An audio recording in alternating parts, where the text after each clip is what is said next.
Yang pertama, bagaimana aturannya ataupun sunnahnya ketika khutbah Jumat sama imam Jumatnya. Kita tidak menyalahkan siapa-siapa. Cuma yang pertama, kadang mohon maaf, sebagai makmum jangan bikin sholat Jumat itu tempat istirahat. Baik pada dengan khutbah mana, beda julu ida benar pada melengan balik. Ida karena poncak khutbah no ida nganulun tuh. Oh, apalagi no belu. Nah, jadi jangan niat bareh kabeh salawah. Istirahat nih masjid. Kadang ada orang begitu niatnya ke masjid. Emang ente niatnya ngapain ke masjid? Kau dengerin khutbah. Ya, jadi pertama begitu. Kedua, kalau kita lihat sunnahnya itu dalam khutbah Jumat itu bacaan imamnya lebih panjang daripada khutbahnya. Kalau nggak khilaf begini, jemaah ku baca ulang deh lagu ini singkat, ku salah aja jemaah ku perike. Ini kalau nggak khilaf begitu. Nah artinya yang pun kadang di suku tempat kita pernah menemukan itu ada Jumatannya itu dia ngerjain rukun-rukun khutbah doang. Setelah itu baca ayat seke, baca hadis seke, barakallahu li wa lakum, langsung darah jadwal tapadam sih nah. Boleh nggak? Sila boleh. Yang penting rukun dan syarat Jumat terpenuhi, rukun dan syarat khutbah pas lakuin, sah. Salatnya beloan sekedi. Ini yang ukuran sunnahnya. Nah, ini ukuran sunnahnya. Nah, maka oleh karena itu tetapi ya kita tidak boleh juga menyalahkan imam kita. Nah, jadi kenapa atau menyalahkan khatib kita ditabawuen lah? Kenapa? Mungkin siapa tahu mungkin beliau biasanya di tempat beliau yang jadi imam di sana ngenu modelnya. Ya udah silakan. Mara misal ya kalau di Mesir itu khutbahnya itu berapi-api dan panjang khutbahnya.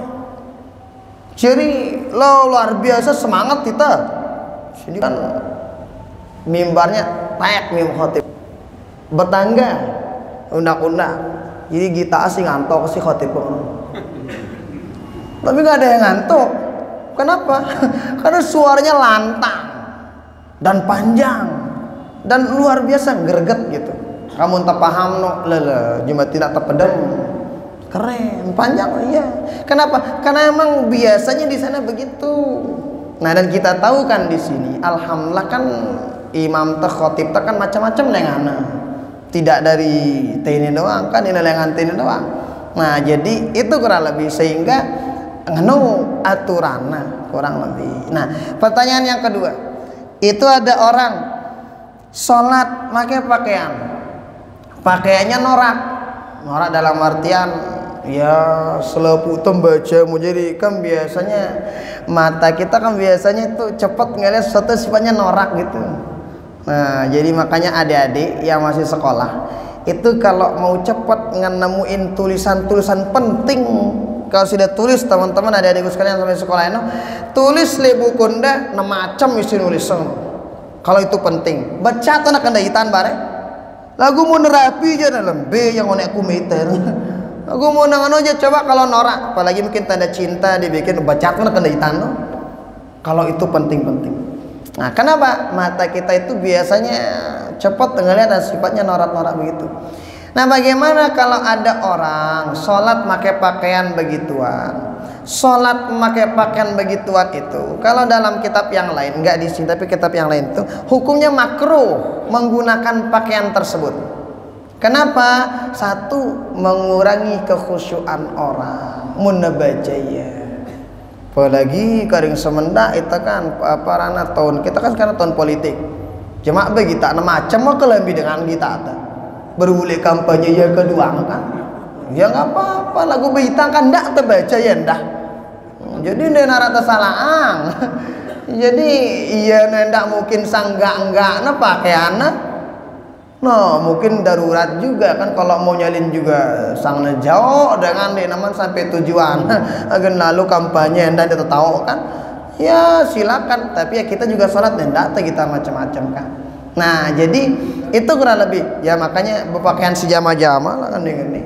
Nah, itu kita pakai. Jadi hukum dasarnya, hukum awalnya memakai pakaian yang mungkin itu bisa mengganggu kekhusyuan orang dalam sholat. Mungkin dia enggak tulisan, tetapi bentuk gambar yang mungkin dinamai si tenggitaan. Nah, mungkin gambar otak setan, gambar kelamin kan? Itu tahu, atau mungkin gambar cewek ingas. Itu tahu enggak? Nah, iya itu juga termasuk. Pakaian-pakaian begitu hukumnya makruh makainya. Nah, kenapa? Karena mengurangi kekhusyuan sholat. Kekhusyuan siapa? Kekhusyuan orang lain. Makanya dalam sholat berjamaah itu bukan sekedar khusyuk kita aja kita jaga, tetapi khusyuknya orang lain juga kita jaga. Ya ampun dendek, nah apa, jangan suka kadang ngebaca beli-beli suaranya baca Bismillah Alhamdulillah pemaya sadat atau baca Fatihah. Kenapa? Yang lain terganggu. Jangan. Sama kalau sholat nak peta-peta nendah. Itu juga nggak bener. Kenapa? Cara sholat itu ya harus lurusin saf benar, tapi cara lurusin safnya yang harus ditepatin, dibenerin. Nah itu kurang lebih. Nah kemudian pertanyaan terakhir apa bro? Ngentut. Ketika dia nahan kentut, ini dalam sholat ditahan kentutnya. Wah, rakaat terakhir namanya sugul. Bagaimana modelnya? Maka pilihannya satu, boleh berniat mufaraqah. Jadi udah apa tuh? Misalnya tinggal serakaat, daripada bareh najari mudarat lebih beli. Nita semal ngentut lejulu dengan luwi kan? Karena pasti tanda ini udah bareh. Ini iya disengentut ini no dari hilang kan pasti na tanda itu sedengan. Apalagi na beli angkat na malik na baji doang angkat na ngono dengan saya ini ngentut saling karena itu kan. Nah, bagaimana daripada ngebikin mudarat yang lebih banyak begitu? Bagaimana modelnya? Ya udah dahuluin aja imamnya niat mufaraqah.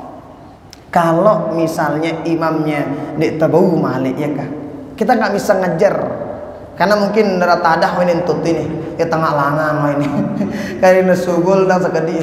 Nah ya kalau begitu ya udah nggak apa-apa niatin mufaraqah, salatnya sah nggak apa-apa daripada mudarat untuk kita. Nah itu kurang lebih. Wakili sudah. Oh sudah, oh, alhamdulillah. Apanya kita putuskan dia Pak. Apanya? Ya itu sholat. Kalau seandainya kan udah mubarakah juga udah kepingin sekali nih. Amunan darah tadah aja nak lagu nakal posisi ndak ketetu ndak anjanna. Mun nakal pos je balurang lagu mun dan janna aja baino sih paling. Ulang diri. Nah sugu ulang diri aja tadi kan itu kan bahasa jamaah tanah. Ya kalau bisa kita katakan itu qudratullah sunatullah dalam artian deni tepen kemile mun anu aluk jana kan.